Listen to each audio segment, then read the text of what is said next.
సినిమాలకు తమిళ హీరో కార్తీ మార్గదర్శిగా మారాడు. సినిమాలకు ఎలా ప్రమోషన్ ఇవ్వాలో, 2 భాషల్లో ఒకేసారి ఎలా రాణించాలో ప్రాక్టికల్స్ తో సహా చూపిస్తున్నాడు. కానీ అదేంటో కార్తీ ఎంత మొత్తుకుంటున్నా మన హీరోలు మాత్రం అస్సలు పట్టించుకోవట్లేదు. కార్తీ చెప్పిన విషయాల్లోంచి కనీసం బేసిక్స్ కూడా వంట పట్టించుకోవట్లేదు.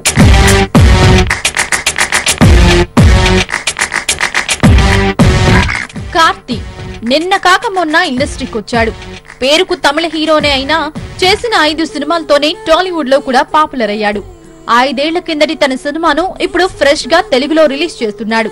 సినిమా పాతదే అయినా తెలుగులో దానికి పబ్లిసిటీ ఇచ్చేందుకు ప్రత్యేకంగా చెన్నై నుంచి హైదరాబాద్ వచ్చాడు. చక్కగా తెలుగులో మాట్లాడి అందర్నీ అట్రాక్ట్ చేశాడు. చాలా రోజుల నుంచి నాకు ఒక చిన్న లోటు ఉంది. అది ఏంటంటే నా ఫస్ట్ హీరోగా చేసిన సినిమా తెలుగు ఆడియన్స్ చూడలేదని ఒక చిన్న లోటు ఉంది. కానీ అది ఈ రోజు అయిపోతుంది. నా గుండెల్లో నామంటే పెట్టాడయ్యో, నీ సిప్పలేని తంట తెచ్చాడయ్యో, పింజారిని ప్రేమ వల్ల నేనే పిల్లకూరనయ్యా పిల్ల, నువ్వు సంపేసిన నేరం కాదు, ఇది ఎప్పుడు నీకు దూరం. ప్రతి సినిమాకు కార్తీ ఇలా హైదరాబాద్ వచ్చి మాట్లాడడం వెనుక చాలా పెద్ద ప్లానే ఉంది. తన డబ్బింగ్ సినిమాలతో తెలుగు ఆడియన్స్ లో లోకల్ అనే ఫీలింగ్ కలిగించడమే కార్తీ లక్ష్యం. అందుకే ఏ ఫంక్షన్ కు పిలిచినా హైదరాబాద్ వస్తాడు, తెలుగులో మాట్లాడతాడు, మనోడు అనిపించుకుంటాడు.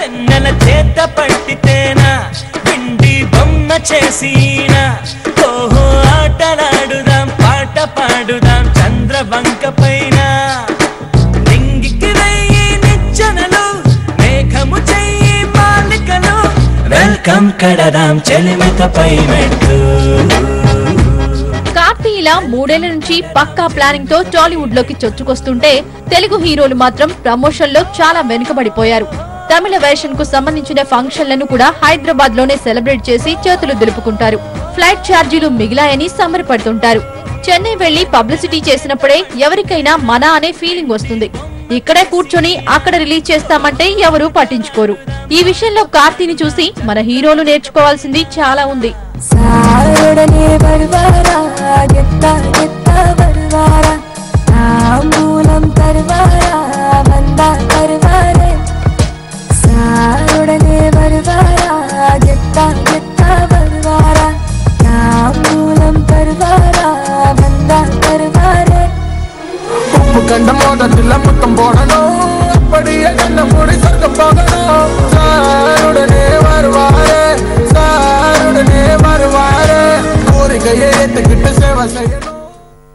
విజయకాంత్ పేరు చెబితే ఎగిరెగిరి తన్నే ఫైట్లు గుర్తొస్తాయి. చూడటానికి హీరో క్వాలిటీస్ లేకపోయినా ఈ హీరో ఫైట్ల కోసం థియేటర్స్ కెళ్లే ఆడియన్స్ ఉన్నారు. విజయకాంత్ తర్వాత ఆ ప్లేస్ అలానే ఖాళీగా ఉండిపోయింది. ఇప్పుడు విజయకాంత్ కొడుకు స్వయంగా ఆ స్థానంలోకి రాబోతున్నాడు. తండ్రిని తలపించేలా విలన్స్ ను చితక్కొట్టబోతున్నాడు.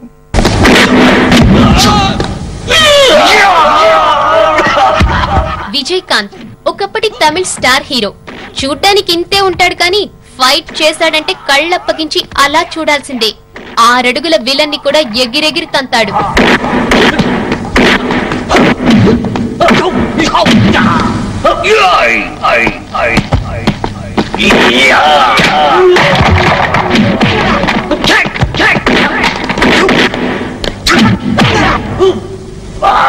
అప్పట్లో విజయకాంత్ కు తమిళనాటే కాదు తెలుగులోనూ పిచ్చ ఫ్యాన్స్ ఉండేవాళ్లు. విజయ్ నటించిన కెప్టెన్ ప్రభాకర్ లాంటి సినిమాలు ఇక్కడ బాగా ఆడాయి.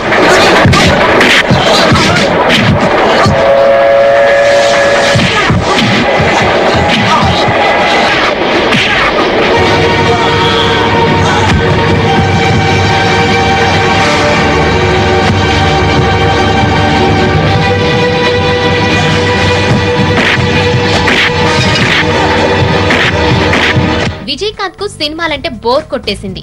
ఇక విశ్రాంతి తీసుకోవాల్సిన టైం వచ్చిందని రాజకీయాల్లోకి వెళ్లాడు. ఎమ్మెల్యేగా గెలిచాడు. మరి ఇండస్ట్రీలో తన తర్వాత ఎవరో ఒకరు ఉండాలిగా. అందుకే కొడుకుని తమిళ సినిమా పరిశ్రమకు పరిచయం చేస్తున్నాడు. విజయకాంత్ పుత్రరత్నం పేరు షణ్ముఖ పాండ్యన్.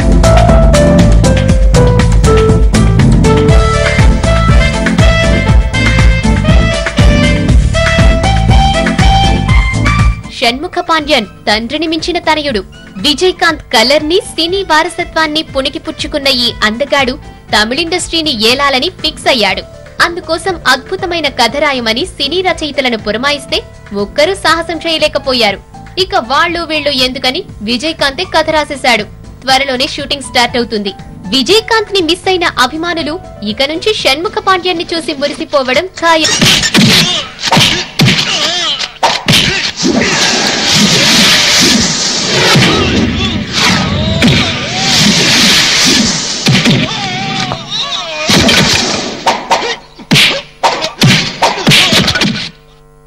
ఇది వాటి మూవీ మసాలా. మరిన్ని ఇంట్రెస్టింగ్ టాపిక్స్ తో నెక్స్ట్ ఎపిసోడ్ లో మళ్ళీ కలుద్దాం. కీప్ వాచింగ్ 04 గంటలు. Your choice, your voice. By.